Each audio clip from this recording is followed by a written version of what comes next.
আজকের গুরুত্বপূর্ণ আঞ্চলিক সংবাদে সবাইকে জানাই স্বাগতম। আজ হলো 28 ফেব্রুয়ারি, 15 ফাল্গুন, শনিবার। আজকের সকালের বিশেষ বিশেষ খবর হলো, দোল উৎসবের পর বিজেপির প্রার্থী তালিকা ঘোষণা, বললেন প্রদেশ বিজেপি সভাপতি দিলীপ শইকিয়া।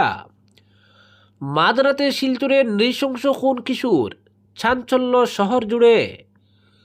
লক্ষ লক্ষ লোককে ছুতে আজ থেকে বিজেপির জন আশীর্বাদ যাত্রা।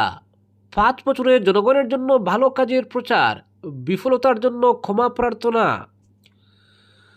জনগণের অভিযোগনামা শিরোনামে চার্জশিট জন আদালতে তুলল কংগ্রেস।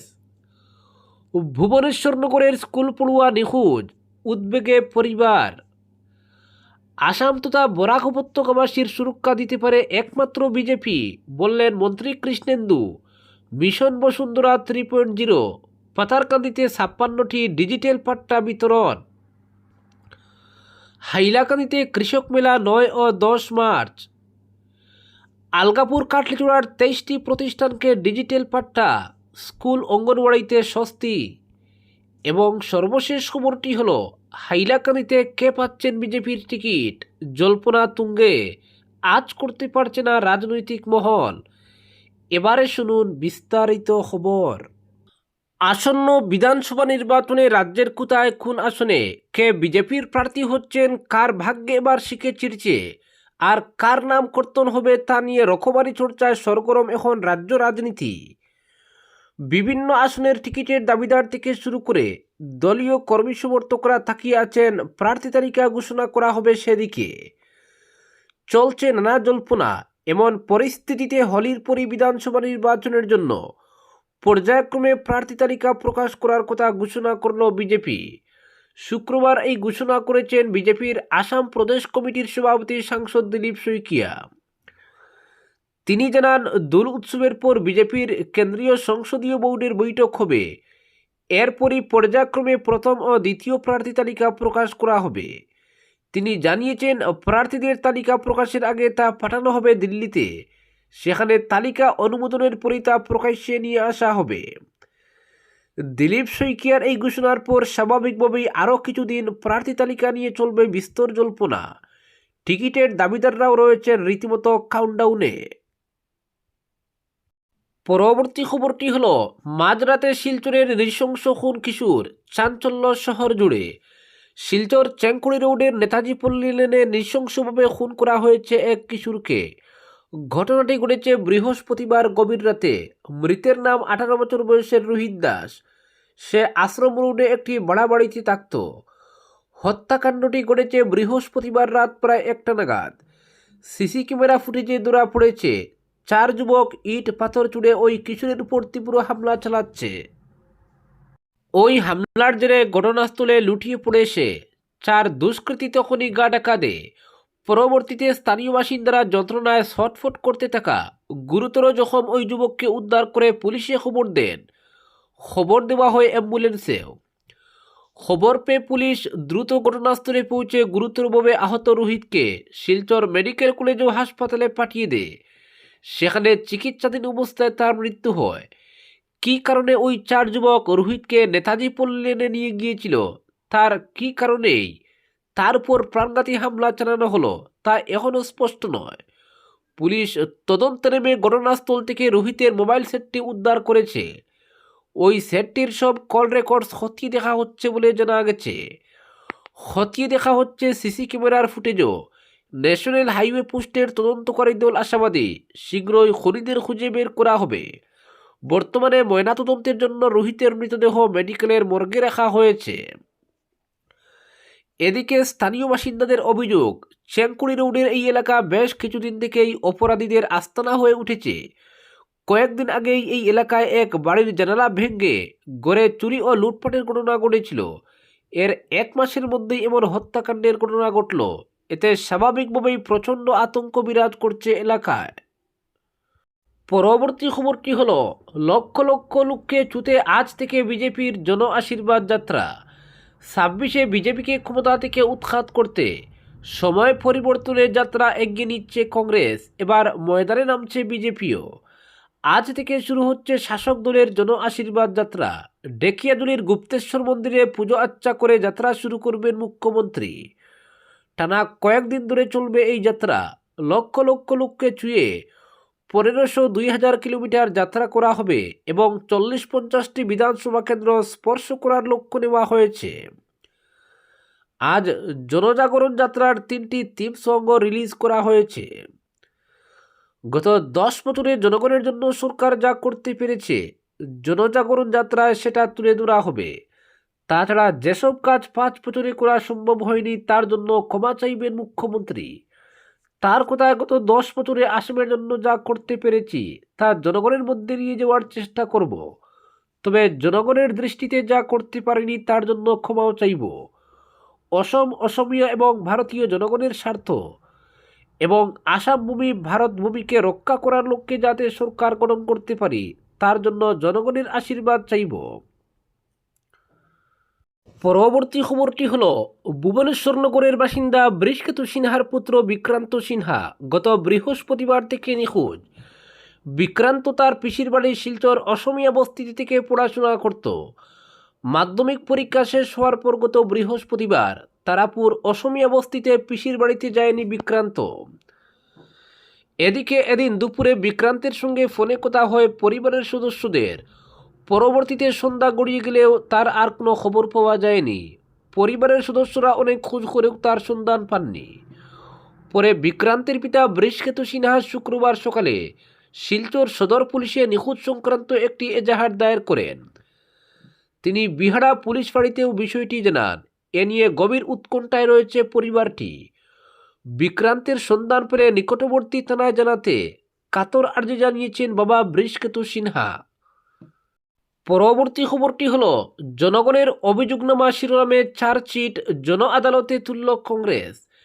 নির্বাচনী আবহে হিমন্ত বিশ্ব শর্মা নেতৃত্বাধীন রাজ্যের বিজেপি সরকারের ব্যর্থতা এবং বিভিন্ন ক্ষেত্রে দুর্নীতির প্রসঙ্গ লিপিবদ্ধ করে চার্জশিট জন আদালতে তুলে ধরল এপিসিসি। শুক্রবার শিলচরে এপিসিসির পক্ষ থেকে 2 দায়িত্বপ্রাপ্ত নেতা অজিত সিং এবং সৌম্যকান্তি পুরকায়স্থ জনগণের অভিযোগনামা শিরোনাম দিয়ে চার্জশিট জন আদালতে তুলে ধরেন।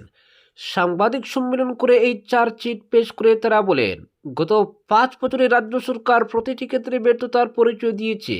এর বিরুদ্ধে সচেতন হতে হবে রাজ্যের জনতাকে। এদিন ইন্দিরা ভবনে আয়োজিত সাংবাদিক বৈঠকে জনগণের অভিযোগনামা 2026 নাম দিয়ে চার্জশিটের মাধ্যমে বিজেপি সরকারের নানা ব্যর্থতা, দুর্নীতি ও জনবিরোধী নীতির অভিযোগ সামনে আনা হয়েছে।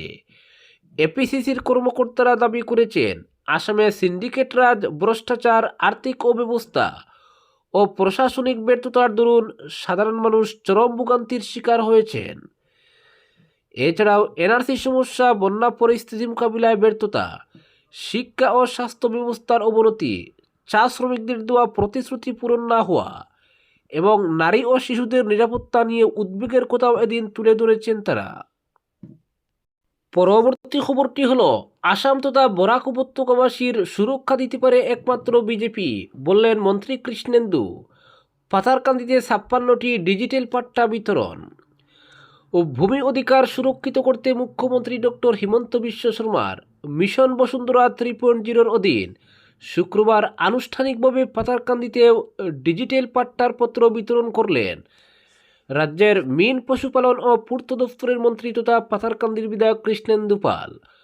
মন্ত্রী কৃষ্ণেন্দু পাল এদিন স্থানীয় রবীন্দ্র ভবন প্রাঙ্গণে আয়োজিত এক অনুষ্ঠানে বৃহত্তর এই সমষ্টির 44টি সরকারি কার্যালয়ের সংশ্লিষ্ট আধিকারিক ছাড়া ও 12টি ধর্মীয় প্রতিষ্ঠানের কর্মকর্তাদের হাতে ডিজিটাল জমির পাট্টার পত্র তুলে দেন।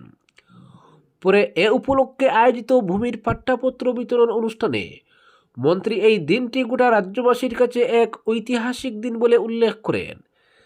তিনি বলেন, রাজ্যের ভূমিহীন খিলঞ্জিয়া পরিবারগুলোর মুখে হাসি ফুটাতে মুখ্যমন্ত্রী হিমন্ত বিশ্ব শর্মার নিরলস এক প্রয়াসের ফসল এই মিশন বসুন্ধরা 3.0।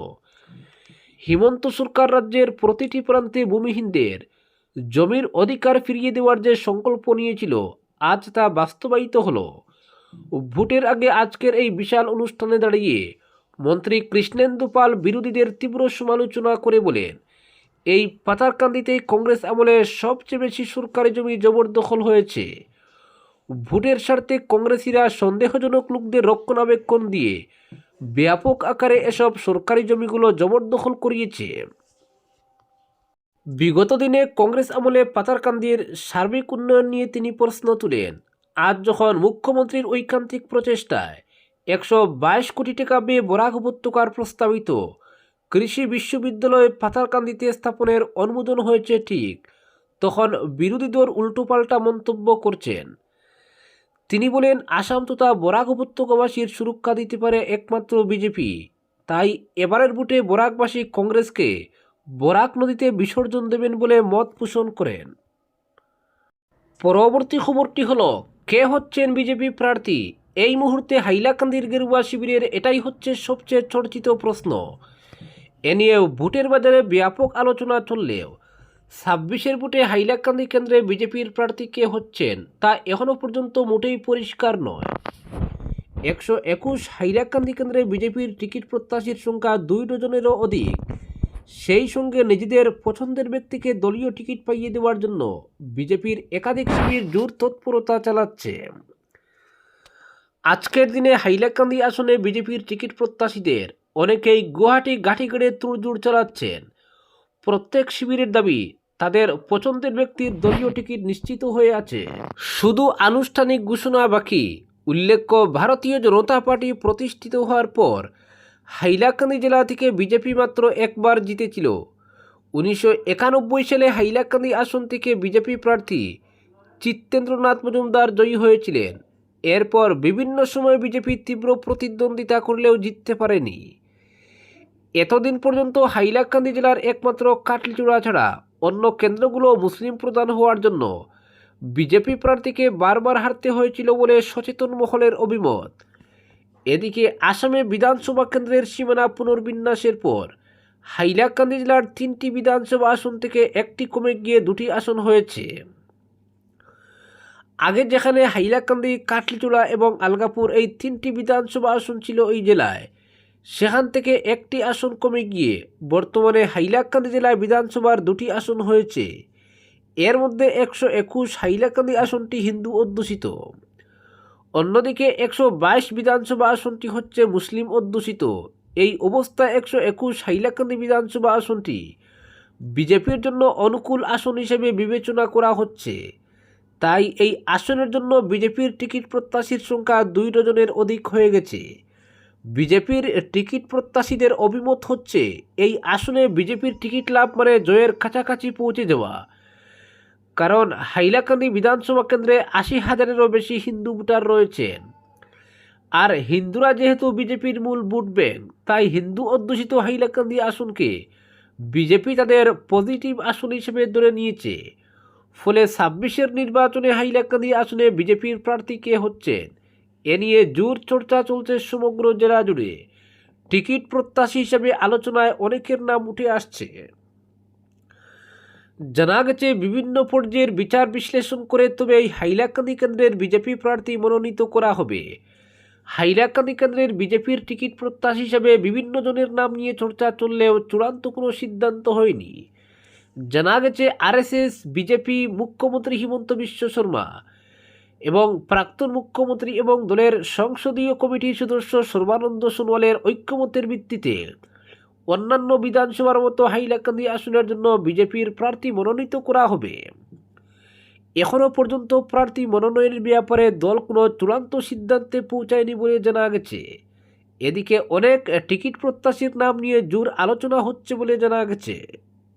আলোচনায় নাম উঠে আসাদের মধ্যে প্রদেশ বিজেপির সহসভানেত্রী মুন স্বর্ণকার, প্রদেশ বিজেপির কার্যকরী কমিটির সদস্য এবং মুখ্যমন্ত্রীর প্রাক্তন ওএসডি শেখর দে, প্রদেশ যুব মোর্চার সহসভাপতি ডক্টর মিলন দাস, হাইলাকান্দি জেলা বিজেপির সভাপতি কল্যাণ গোস্বামী, আসাম প্রদেশ বিজেপির সদস্য সৈকত দত্ত চৌধুরী, জেলা বিজেপির প্রাক্তন সাধারণ সম্পাদক রাজকুমার দাস, প্রাক্তন অধ্যক্ষ লক্ষ্মীনিবাস কালোয়ার, সমাজসেবী বিশ্বজিৎ কৈরি, জেলা বিজেপির প্রাক্তন সভাপতি সুব্রত নাথ, জেলা মহিলা মোর্চার প্রাক্তন সভানেত্রী অনামিকা আচার্য, আইনজীবী পঙ্কজ কুমার পাল, আইনজীবী মরিয়ম বেগম চৌধুরী, আসাম প্রদেশ শিশু অধিকার সুরক্ষা আয়োগের সদস্য অজয় কুমার দত্ত।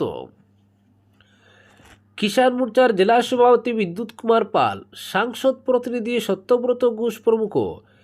এদের মধ্যে থেকে কাকে দল টিকিট দেবে এখনও আজ করতে পারছে না রাজনৈতিক মহল। আর তাই ২৬-এর নির্বাচনে হাইলাকান্দি কেন্দ্রে গেরুয়া শিবিরের টিকিট কে পাচ্ছেন, এই প্রশ্নই ঘুরপাক খাচ্ছে জেলার রাজনৈতিক মহলে। আজকের বিশেষ সংবাদ এখানেই সমাপ্ত।